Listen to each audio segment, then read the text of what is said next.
Bonjour à tous, j'espère que vous allez excellemment bien. Aujourd'hui, on se retrouve pour parler de l'étape numéro 13. Chiffre porte-malheur, on verra.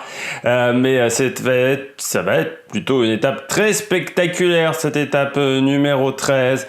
Étape de 191 km avec une majorité de la journée qui va être plate. Et puis, on nous a rajouté quelques difficultés dans le final qu'on a trouvé avec un petit circuit autour de la ville d'arrivée de Monzelice. Ça va pas être facile à contrôler parce qu'il va y avoir une grosse bagarre entre sprinters, attaquants, punchers. Attaquants parce que les baroudeurs bien entendu vont tenter de sortir et on peut avoir un gros groupe vu qu'il y a des possibilités d'arriver au bout. En même temps les sprinters, il n'y a que 2 difficultés dans la journée donc ils peuvent aussi aller au bout. Et puis pourquoi pas les punchers, parce que les punchers aussi peuvent aller au bout sur une arrivée comme ça s'ils se démerdent bien. Donc ça va être une étape spectaculaire, je pense qu'on aura un gros suspense comme on aurait pu avoir lors de l'étape de samedi dernier, où on aurait pu avoir cette possibilité-là si dans le final on avait eu un écart très réduit, les sprinters pouvaient passer pour moi cette côte.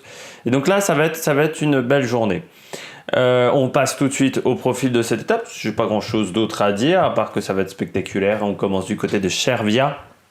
Avec, vous le voyez, hein, sur ces 192 km, 155 km vraiment tout plat. Et puis après, ça commence un petit peu à se décanter. On va passer en début de journée du côté de Mezzano, Alfonsine, Lavezzola, Argenta, Consandolo. On n'est pas vraiment le long de la mer. C'est-à-dire que là, on remonte de Émilie-Romagne vers la Vénitie, mais sans forcément prendre le bord de mer. On va rentrer un petit peu plus dans les terres. Pour vous dire à peu près l'écart avec la mer sera d'une quarantaine de kilomètres, 40-50 km à certains moments, donc c'est pas énorme, mais en termes de conditions climatiques, de vent, ça peut faire que la course, on va avoir des conditions climatiques un peu moins changeantes. Consandolo, Potamoggiore, Voghera au km 79.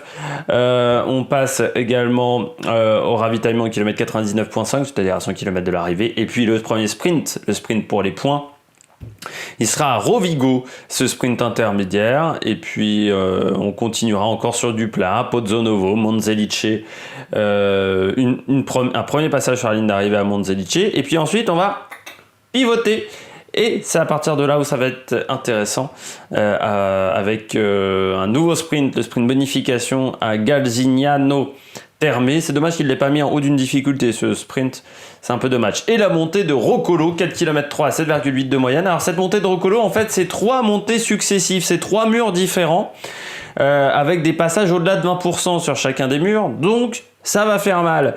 En fait, c'est 3 montées assemblées les unes derrière les autres. Donc vous voyez le premier mur, il est entre le kilomètre 1 et le kilomètre 1.5 de montée avec un passage à une moyenne à 11,6.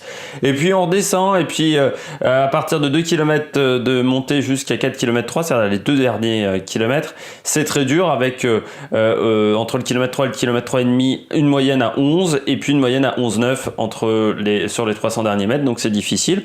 La descente a l'air d'être plutôt simple, même si encore une fois par rapport au Tour de France, je ne peux pas agrandir autant que je veux sur la carte du Giro. Le Tour de France, c'est une carte interactive où je pouvais zoomer vraiment sur les descentes. Là, je ne peux pas le faire aussi bien. Donc à chaque fois, ce sont des indications soit de l'organisateur qui nous disent telle ou telle descente est dangereuse, mais ce n'est pas toujours le cas. On redescend du côté du Cinto Janeo, et puis on va prendre la deuxième montée de la journée, encore une montée de 4e catégorie, 2 km à 9,9% de moyenne, c'est le Calaone. Vous voyez, hein, dur, très dur. C'est un mur en fait, c'est court, mais c'est un mur, enfin c'est court.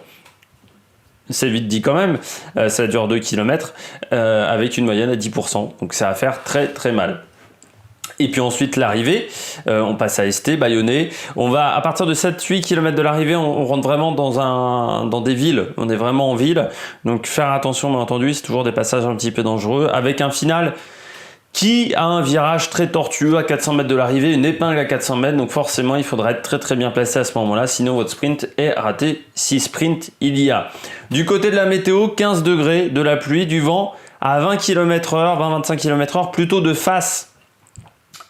Sur cette étape, donc ça peut gêner véritablement des attaques, des potentielles attaques, ce vent de face, et ça peut peut-être aider les sprinteurs. Du côté de la stratégie, j'en vois plusieurs. Soit nous avons une grosse échappée et personne ne revient avec des attaques, soit nous avons Labora qui roule seul pour tenter de rentrer sur les échappées et qui essaye de ne pas se faire contrer. Soit en début de journée, nous avons les équipes de sprinters qui roulent pour garder un écart à 2 minutes 30, 2 minutes, sans jamais laisser croire à l'échappée qu'elle peut aller au bout et surtout sans permettre à la Bora de rouler très très fort dans les montées au risque de se faire contrer par un puncher. Et puis soit la Bora roule dans cette situation-là, elle revient trop tôt sur les échappées, elle se fait contrer par un attaquant. Donc ouais, vous voyez, c'est multiples stratégies possibles. Du côté des favoris pour moi aujourd'hui, je pense plutôt quand même à un sprint de costaud. Alors j'ai mis Peter Sagan, parce que ça m'étonnerait qu'il ne veuille pas remporter un sprint sur ce Tour d'Italie. J'ai mis Andrea Vendrame, le coureur d'AG2R, parce qu'il a des bonnes jambes depuis le début de ce Giro et que c'est un sprinter qui passe très très bien c'est un sprinter puncher, donc il passe très bien les bosses. Et puis n'oublions pas également Molano, qui nous avait fait un bon sprint, le coureur de UAE Team Emirates, et qui peut reproduire ça si Gaviria est pas là et que il se retrouve à être le leader de l'équipe à ce moment-là. J'espère que vous avez aimé cette vidéo. Si vous avez aimé cette vidéo, n'hésitez pas à vous abonner à la chaîne. N'hésitez pas à mettre un pouce bleu. Quand vous vous abonnez à la chaîne, n'hésitez surtout pas également à mettre la cloche. Même si ça envoie des mails sur votre boîte mail, je sais, c'est un petit peu désagréable, mais comme ça vous êtes sûr de savoir quand les vidéos arrivent sur la chaîne. Et puis surtout, n'hésitez pas à réagir dans les commentaires si vous êtes d'accord avec moi sur les favoris. Et si vous avez d'autres favoris, ça m'intéresse toujours. Allez, ciao ciao sur l'Amérique Production.